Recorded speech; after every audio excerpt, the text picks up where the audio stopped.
जय जिनेन्द्र वंदे तु सर्वसिद्धे ध्रुवममल मनोवमं गदिं पते वोच्चामि समय पाहुड मेणमो सुद केवली भणिदम।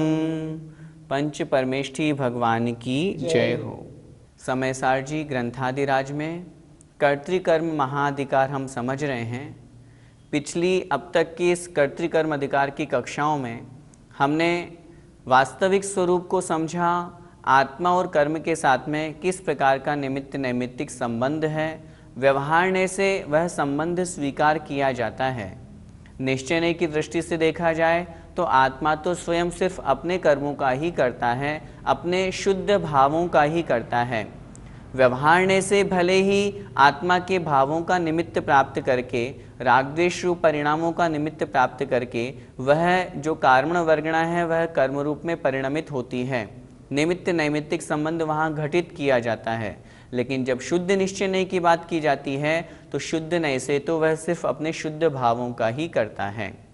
इस अनेकांत को समझने के पश्चात आज की इस कक्षा में जो एकांत पक्ष को मानने वाले हैं, जिन्हें हम मिथ्या दृष्टि कहते हैं, क्योंकि एकांत भी एक प्रकार का मिथ्या दर्शन है। जिस प्रकार भाव कर्मों का कर्ता आत्मा कहा जाता है, उसी प्रकार यदि द्रव्य कर्मों का कर्ता भी आत्मा को ही मान लिया जाए, आत्मा को ही उस द्रव्य कर्म का कर्ता भाव कर्म के साथ में मान लिया जाए, अर्थात दोनों का कर्ता आत्मा को ही मान लिया जाए, भोक्ता भी आत्मा को ही मान लिया जाए, तो किस प्रकार वहाँ द्विक्रियावाद अर्थात मिथ्यात्व का प्रसंग उपस्थित होता है। वही बात आचार्य भगवान अगली गाथा में, गाथा क्रमांक 91 में यहाँ पर कह रहे हैं। जदि पुग्गल कम्ममिणम् कुवदितं चैव वेद यदि आदा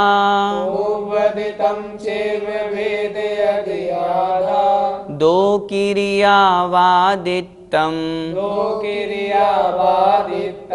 पस यदि सम्मं जिणावमदम्। बोलिए, यदि पुग्गल कम्ममिणम् कुवदितं चैव वेद यदि आदा दो किरियावादित्तं पस यदि सम्मं जिणावमदम्। यदि पुग्गल कम्ममिणम् कुवदितं चैव वेद यदि आदा दो किरियावादित्तं पस यदि सम्मं जिणावमदम्। आचार्य भगवान इस गाथा में कह रहे हैं, अर्थ समझते हैं। यदि पुग्गल कम्ममिणम्, यदि अर्थात यदि, पुग्गल कम्मम पुद्गल कर्म को, इणम अर्थात इसको, यदि इस पुद्गल कर्म को कुव्वदि अर्थात करता है, तम चैव वेद यदि, तम अर्थात उसी को, उसी पुद्गल कर्म को, वेद यदि अर्थात भोगता है, आदा अर्थात आत्मा, यदि आत्मा उसी पुद्गल कर्म को करने वाला होता है और उसी पुद्गल कर्म को भोगने वाला भी होता है।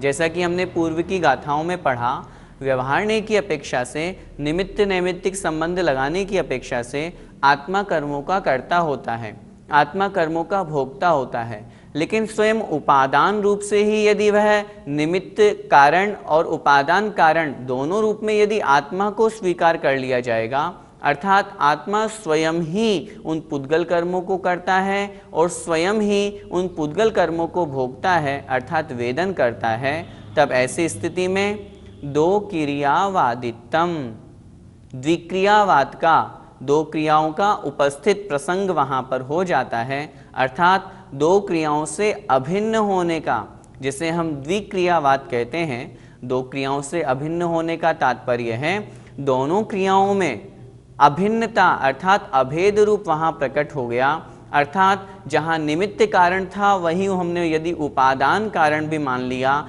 अर्थात तद्रूप स्वयं परिणमन हो गया, तब ऐसी स्थिति में वहाँ पर द्विक्रियावाद का प्रसंग उपस्थित हो जाता है। आचार्य भगवान कह रहे हैं दो क्रियावादित्तम, अर्थात द्विक्रियावाद का पस यदि प्रसंग आता है, अर्थात वह प्रसंग वहाँ पर उपस्थित हो जाता है, सम्मम जिणाव मदम, सम्मम अर्थात सम्मत है, माना गया है जिसे, जिण अवमदम जिनेंद्र भगवान के, अवमदम अर्थात अवमत की अपेक्षा से, अर्थात जिनेंद्र देव के मत में वह जो मत है, यह जो कथन है, यह सम्मत नहीं है, अर्थात इसे अवमत नाम दिया है। अवमत नाम देने का तात्पर्य है अर्थात इसे स्वीकार नहीं किया गया है।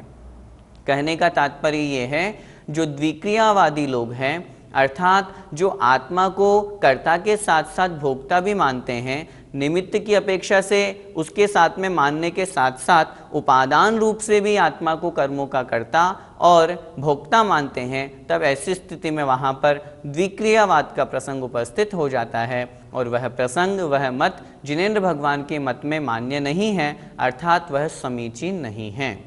गाथा का अर्थ फिर से देखें।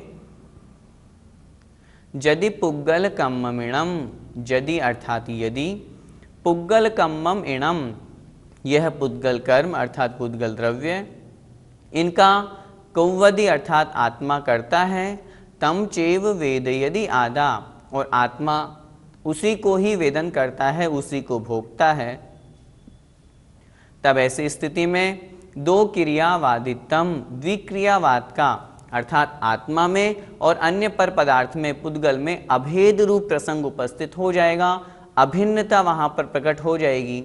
ऐसा प्रसंग वहाँ पर देखा जाता है और वह जो प्रसंग है, वह जो मत है, वो जिनेंद्र भगवान के मत में समीचीन नहीं माना गया है, अर्थात वह मत मिथ्या है और ऐसा मानने वाले मिथ्या दृष्टि कहलाते हैं। गाथा का भावार्थ देखें। यदि आत्मा इस पुद्गल कर्म को करता है और उसी को भोगता है तो दो क्रियाओं से अभिन्न होने का प्रसंग आता है और ऐसा मानना जिनेंद्र देव के मत से विपरीत है, अर्थात जिनेंद्र देव के मत में जो समीचीन मत है उससे यह मिथ्या है। इस मत को हमें स्वीकार नहीं करना चाहिए। इस गाथा का पद्यानुवाद देखते हैं। आत्मा उसी तरह पुद्गल कर्म को भी, ज्यों वेदता व करता निज धर्म को भी, ऐसा कहो यदि अरे पुरुषार्थ जाता, संसार का सृजक ईश्वरवाद आता। कितनी अच्छी पंक्तियों से आचार्य भगवान यहाँ पर हमें समझा रहे हैं, आत्मा भी उसी तरह पुद्गल कर्म को भी जिस तरह वह करता है, उसी तरह यदि भोक्ता वेदन करने वाला भी यदि हम उसे स्वीकार कर लेंगे, मान लेंगे, अर्थात उपादान रूप से कर्ता और भोक्ता मान लेंगे, तो फिर पुरुषार्थ पूर्णतया समाप्त हो जाएगा। फिर तो जीव के द्वारा जो कुछ भी किया जाता है वो किसी भी तरह का काम नहीं आएगा और फिर ऐसी स्थिति में संसार को बनाने वाला ईश्वरवाद वहाँ पर प्रसंग उपस्थित हो जाएगा। ईश्वर अर्थात संसार को, इस सृष्टि को किसी ईश्वर ने बनाया है, तो फिर ईश्वर ने किसको बनाया, अर्थात ईश्वर को किसने बनाया, जिसने बनाया फिर उसका नाम क्या, अर्थात यदि संसार को बनाने वाला ईश्वर है तो फिर उसने स्वयं उस रूप वह परिणमित हुआ। कहने का तात्पर्य बहुत तरह के ऐसे अनुचित प्रसंग उपस्थित हो जाएंगे। क्या कोई जीव किसी पुद्गल को बना सकता है? क्या कोई जीव किसी अन्य जीव को बना सकता है? संसार में जितनी भी चराचर हमें वस्तुएं दिख रही हैं, इन्हें एक ईश्वर, एक जीव कैसे बना सकता है? यह प्रसंग वहाँ पर उपस्थित हो जाएगा जो कि अनुचित है। और इसी प्रसंग को अर्थात द्विक्रियावाद को आचार्य भगवान अगली गाथा में मिथ्या दृष्टि घोषित कर रहे हैं। अर्थात यदि कोई ऐसी मान्यता रखता है तो वह निश्चित रूप से उसकी ऐसी मान्यता मिथ्यात्व के प्रभाव से दूषित है, मोहित है और इसी कारण से वे जीव जो द्विक्रियावादी हैं वे मिथ्या दृष्टि कहे जाते हैं। उसी बात को अगली गाथा में आचार्य भगवान कह रहे हैं। जम्हादुवत् भावम् पुग्गल भावं च दो विकोवन्ति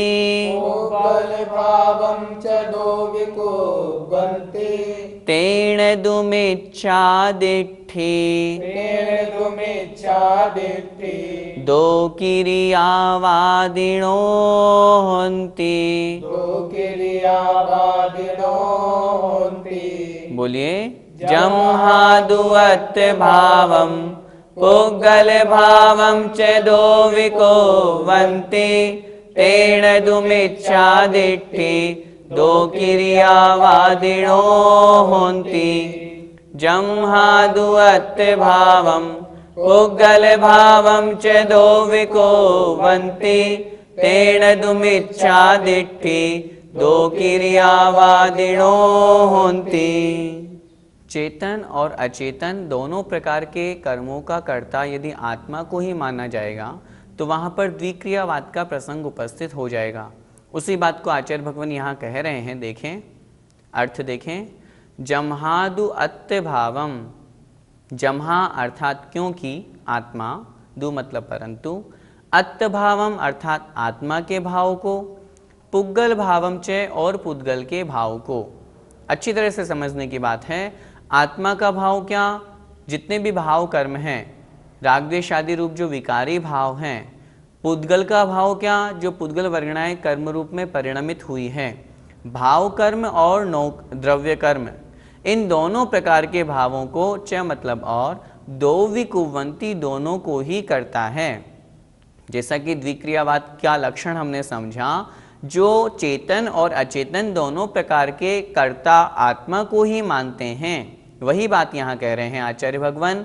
अत्तभावम पुग्गल भावम च दोवी, आत्मा के भाव को भी और पुद्गल के भाव को भी, दोनों को ही आत्मा करता है यदि ऐसा मानेंगे तो।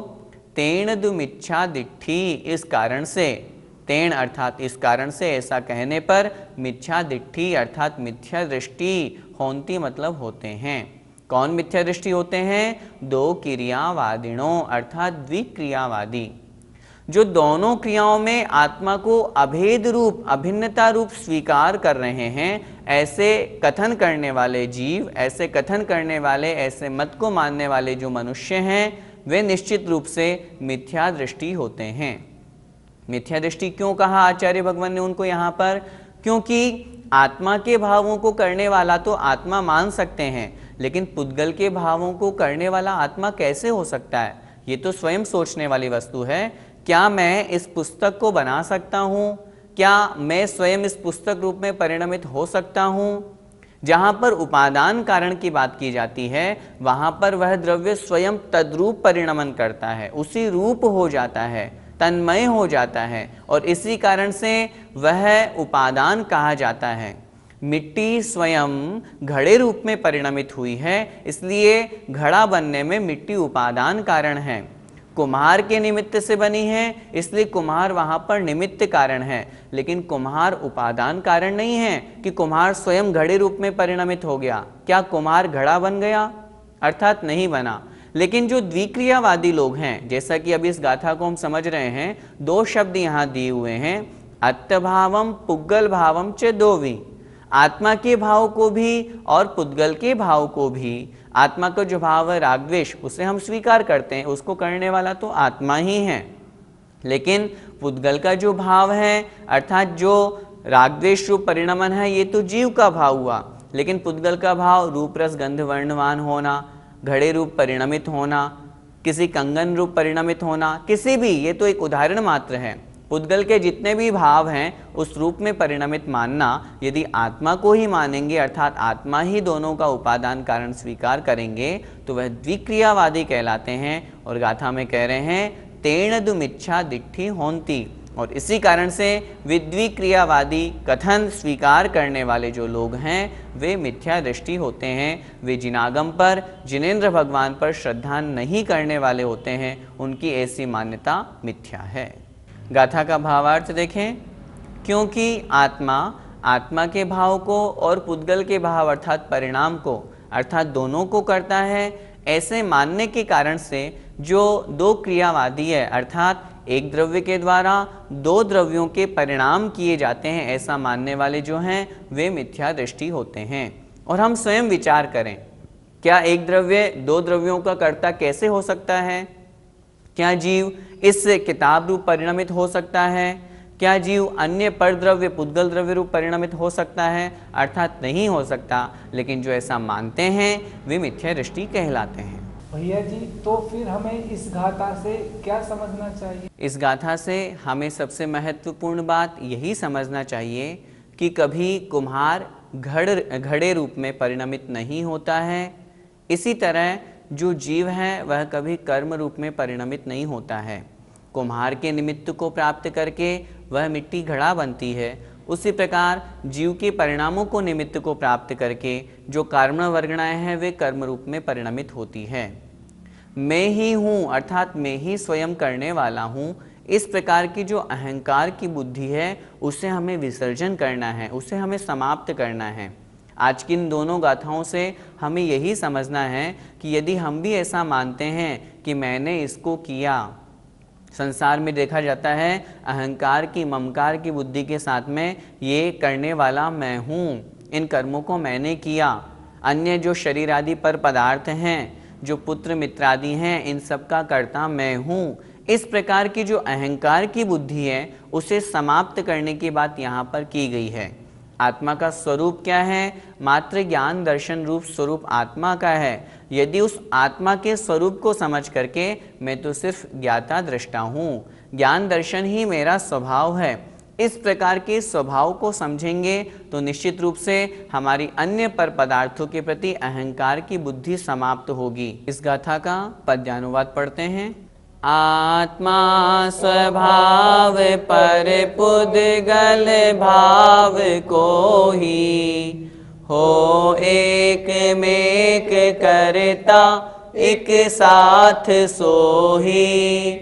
ऐसा सदैव कहता लघुधी विकारी, मिथ्यात्व मंडित मुधा विक्रियावधारी। यहाँ पर अंतिम जो पंक्ति है उसमें कह रहे हैं मिथ्यात्व मंडित मुधा, मुधा मतलब बुद्धि, जिनकी बुद्धि मिथ्यात्व से सहित है, द्विक्रिया को जो मानने वाले हैं, ऐसे जो प्रसंग को अपने आप में स्वीकार करने वाले लोग हैं, उनकी लघुधी अर्थात बुद्धि बहुत अल्प है, विकारी बुद्धि है। इसलिए वो ऐसा कह रहे हैं कि आत्मा का जो स्वभाव है और पर पुद्गल का जो स्वभाव है एकमेक होकर के उसे आत्मा ही करता है। उनका ऐसा मानना गलत है। यदि हमारी भी धारणा ऐसी है तो हम उस धारणा को ठीक करें और आगम के अनुसार जो सही धारणा है उसे हम स्वीकार करें। जय जिनेंद्र।